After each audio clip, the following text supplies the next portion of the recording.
നമസ്കാരം, ഞാൻ Karthika, MBA consultant from ലൈവഡ്. നമുക്ക് നേരിട്ട് കാര്യത്തിലേക്ക് വരാം. നിങ്ങളുടെ മകൻ അല്ലെങ്കിൽ മകൾ പരീക്ഷകളിൽ 100-ൽ 100 മാർക്ക് വാങ്ങുന്ന ആളാണ് എങ്കിൽ ഒരു കൺസൾട്ടന്റ് എന്ന നിലയിൽ എനിക്ക് നിങ്ങളോട് ചോദിക്കാനുള്ളത് ഇതാണ്: ക്ലാസ് മുറിയിലെ ഈ മിടുക്ക് അവനെ ഒരു ആർമി ഓഫീസർ ആകാൻ സഹായിക്കുമോ? പലരും വിശ്വസിക്കുന്നത് അക്കാദമിക് റാങ്ക് ഉണ്ടെങ്കിൽ NDA സെലക്ഷൻ ഉറപ്പാണെന്നാണ്.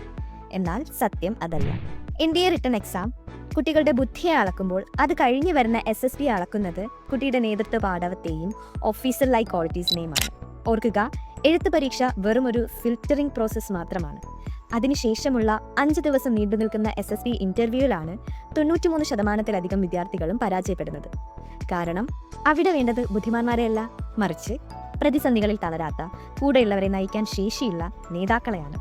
നമ്മുടെ കുട്ടികൾ പലപ്പോഴും അനുസരണയുള്ള കുട്ടികളായി വളരുന്നു. എന്നാൽ സൈന്യത്തിന് വേണ്ടത് സ്വന്തമായി തീരുമാനമെടുക്കാൻ ശേഷിയുള്ള നേതാക്കളെയാണ്.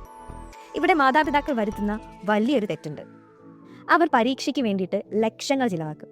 പക്ഷെ കുട്ടിയുടെ വ്യക്തിത്വ വികസനത്തിനോ ശാരീരിക ക്ഷമതയ്ക്കോ വേണ്ടത്ര പ്രാധാന്യം നൽകില്ല. ഇങ്ങനെ വരുമ്പോൾ കാഴ്ചശക്തിയിലോ അല്ലെങ്കിൽ എല്ലുകളുടെ ഘടനയിലോ ഒക്കെയുള്ള ചെറിയൊരു പ്രശ്നം മതി വർഷങ്ങളായുള്ള നമ്മുടെ മക്കളുടെ പ്രയത്നം വെറുതെയാകും, പാഴാകും. ഒരു കൺസൾട്ടന്റ് എന്ന നിലയിൽ എൻ്റെ ധർമ്മം കേവലം പരിശീലനം നൽകുക എന്നത് മാത്രമല്ല, മറിച്ച് ഇത്തരം അപകട സാധ്യതകൾ മുൻകൂട്ടി കണ്ട് ഒഴിവാക്കുക എന്നത് കൂടിയാണ്.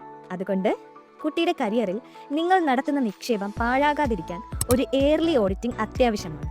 നിങ്ങളുടെ കുട്ടിയുടെ കരിയർ വെറും മാർക്കിൽ മാത്രം ഒതുക്കരുത്. അവരുടെ വ്യക്തിത്വ വികാസവും ക്വാളിറ്റീസും ശാരീരിക ക്ഷമതയും ഒക്കെ മനസ്സിലാക്കി അവരുടെ യഥാർത്ഥ സാധ്യതകൾ തിരിച്ചറിഞ്ഞ് ശരിയായ മാർഗത്തിലേക്ക് നയിക്കാൻ ഇന്ന് തന്നെ ലൈവഡ് യൂട്യൂബ് ചാനൽ ഫോളോ ചെയ്യൂ. താങ്ക്